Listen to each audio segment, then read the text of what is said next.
Hello everybody and welcome. Today we are going to talk about how well-being and learning go hand in hand. And that is something that is very salient and something that we often forget because we as educators might think that first comes the learning and then we feel happy, but actually it's also the other way around. Good or evil, this is the eternal dilemma that humankind has been very concerned about. Are we good? Are we bad? Well, science confirms that we are more bad than good. And it feels a bit bad to say that.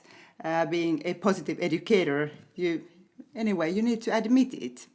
And it only underlines the fact that we need to put more intentional emphasis on things that go right, that are positive, that are our strengths, and that support us.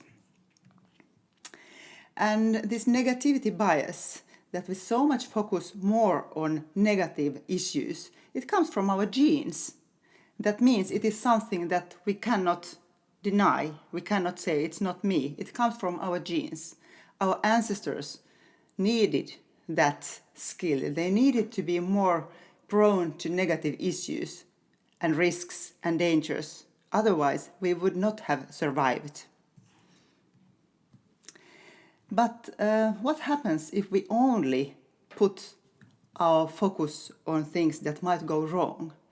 We might end up being in a situation where we are like blind for all the good things that anyway take place everywhere around us, and in every student, in every teacher, in you also. So the negativity weighs so much more. The eigenvalue of negative issues is so much greater than that of the positive issues, that there must be intentional activity to promote the positive issues. And that is something that we keep on saying, we keep on repeating it, because it so easily gets forgotten. Negatives shout, but positives whisper. And that only means that we need to keep on saying the positive things. We need to keep on giving good, positive feedback. We shouldn't hold back the positive thoughts and positive ideas that we have about other people. So, press the plus button. Sometimes it is hard to see the good things in another person, in a student, especially when the student is struggling. Perhaps his or her behavior is not optimal. And especially then, it is utterly important to pay more attention to the things that go right. We need to have a new look, and that's what the word respect means. Respectare. We need to have a new look in order to be able to understand, appreciate, and respect other person, especially our students. And here a quote from Desmond Tutu. It is familiar to all of us that we start to flourish when we are with people who see the good in us. And we know how we start to wilt when we are with people who only see our faults. That is something that we as educators, as teachers, need to keep in our minds. And for me, personally, it feels bad to memorize some of my students. I tried to be a very diligent and, of course, a very skillful teacher. But what I did was I only pointed to their failures, to the mistakes, because I wanted to correct them. And I wanted to support and help them very much from the bottom of my heart. But in fact, what I did was that I only emphasized, I only underlined what they could not do. So have a new look, like in this picture. What do you see? Strengths are routes to see the good. If we understand the meaning of strengths and strengths in character, it becomes easier for you to understand and appreciate and even love a person. And of course, a teacher needs to love her students. Otherwise, it's very hard to educate. It's very hard to get the full potential out of a student. Happy, calm children learn best. So what is happiness? What is well-being? There are a lot of definitions for that. But what we have been focusing on is that well-being means that you feel good and you do good. Subjective well-being has been equalized with happiness. And according to Ed Diener, already 20 years ago, he said that subjective happiness and subjective well-being mean that you have life satisfaction, you have more positive affects than negative affects. That is happiness. Being happy means feeling safe and protected. It means that you have no fear of being humiliated or downplayed, especially in the classroom. Being humiliated in the classroom among the most important peers is devastating. It's really upsetting, and it totally destroys your willingness to learn and even your capability to learn. So well-being comes first. It paves the way for good learning, and there is a physiological basis for that. It is not just an assumption. So having enough self-esteem and self-confidence and self-efficacy are necessities for learning, and they come also hand in hand with happiness. Happy people normally have good self-esteem and self-confidence, and they have good beliefs of self-efficacy. That means that they have trust in their skills, and they dare to explore, they dare to try new things, and they dare to put themselves in fire, so to say, and they're willing to try new things without being afraid of failure, without being afraid of being downplayed or even bullied. So that is what happiness means. Also, competition is important to keep in mind. You need to enjoy, or it is very good if you enjoy healthy, playful competition, but unnecessary competition in the classroom is something that is it is negative and it is harmful. That is something that should be avoided. And of course, we as educators, we as teachers, are trying to support good companionships and being supportive friends instead of competitors. So here once again, the very famous flow channel. And perhaps you remember what Mike Csikszentmihalyi taught about this flow channel.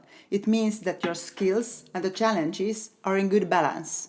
So no too high challenges according to your skills. They need to go in good balance so that if the level of challenges grows, so also your skill level needs to get higher. Otherwise, you cannot achieve. If the level of challenges is too low, you get bored. But if the level of challenges is too high, you get anxious. Your anxiety grows, and that also is harmful for your learning. But if you don't feel good with yourself, if you don't know your strengths, if you don't know where you excel, it's very hard to find this channel because it is dependent on your skills. And if you're afraid, if you don't know where your limits are, it's really almost impossible to find the flow channel. So we should be going from what's wrong to what is strong in schools. And as stated by Mark Linkins already in 2012, character strengths are the fuel and the rudder that energize and direct our talents. So learning about your strengths and strengths in others really is the key to find your potential and also a key to your well-being. And being able to put a name to what one does well is intriguing and even empowering. This was said by Nanson Park and Christopher Peterson about 15 years ago. So even being able to say, I'm good at that, I like best doing this, can give you the energy and the positive emotion to put your strengths forward and to strive to new goals and to new horizons.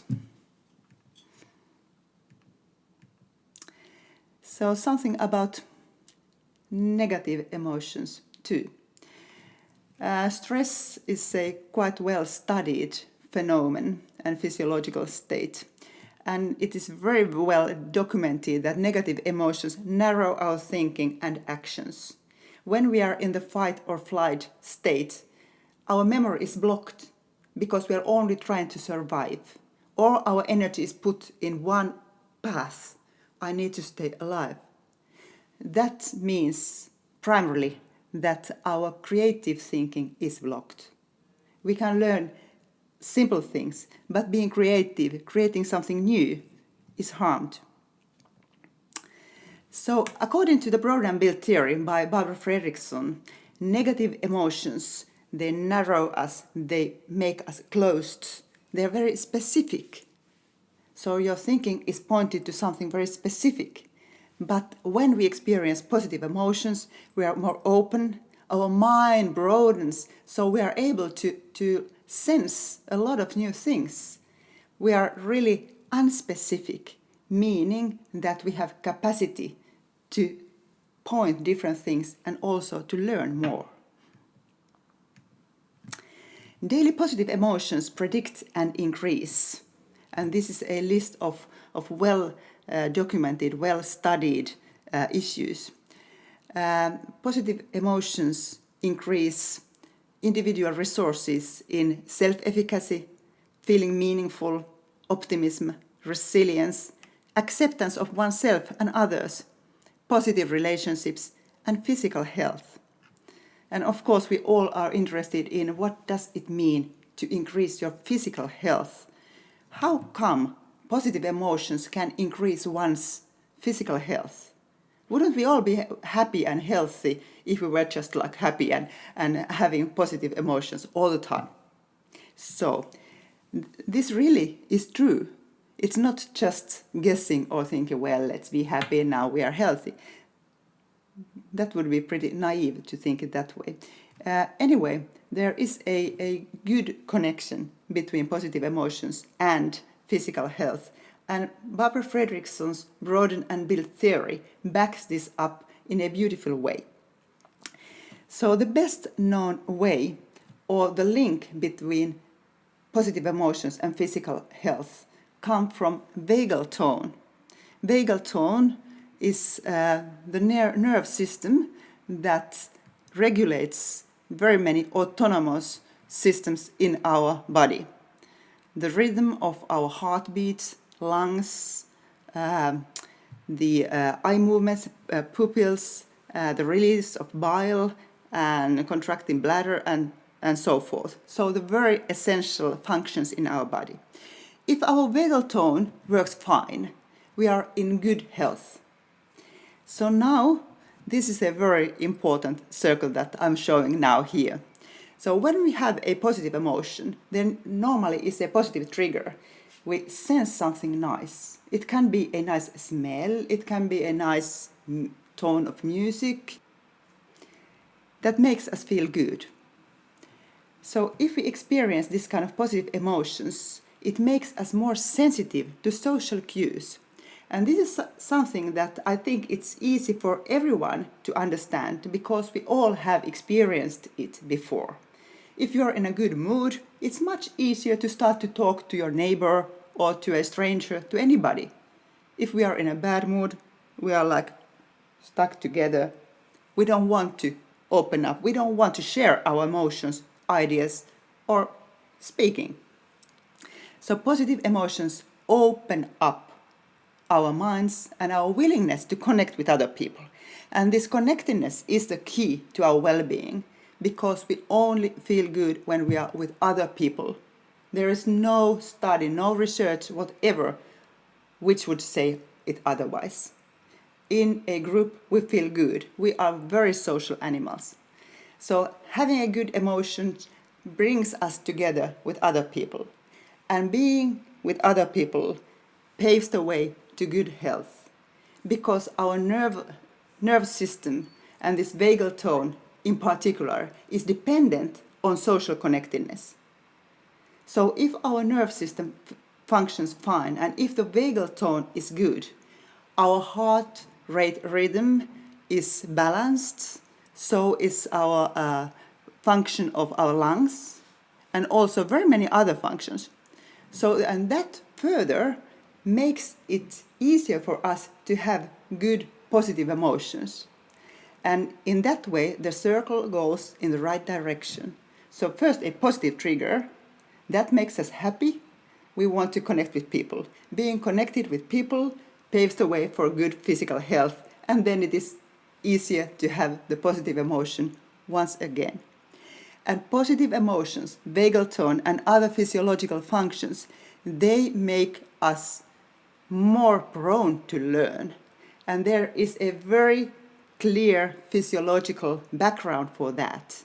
If we are very stressed and if the release of cortisol is increased, our memory system is blocked. Hippocampus is the organ in our brains that is responsible for learning. And stress hormones like cortisol, they really hinder its function. But on the other way around, if we have good emotions, if there is no release of cortisol, hippocampus works fine and it is easier for us to learn. So to summarize this all, it means that feeling good, feeling safe, feeling protected paves the way physiologically also to learn. So no stress, I need to say, sometimes we need to have some kind of stress when we are learning, but overly stressed situation does not bring good learning. Thank you.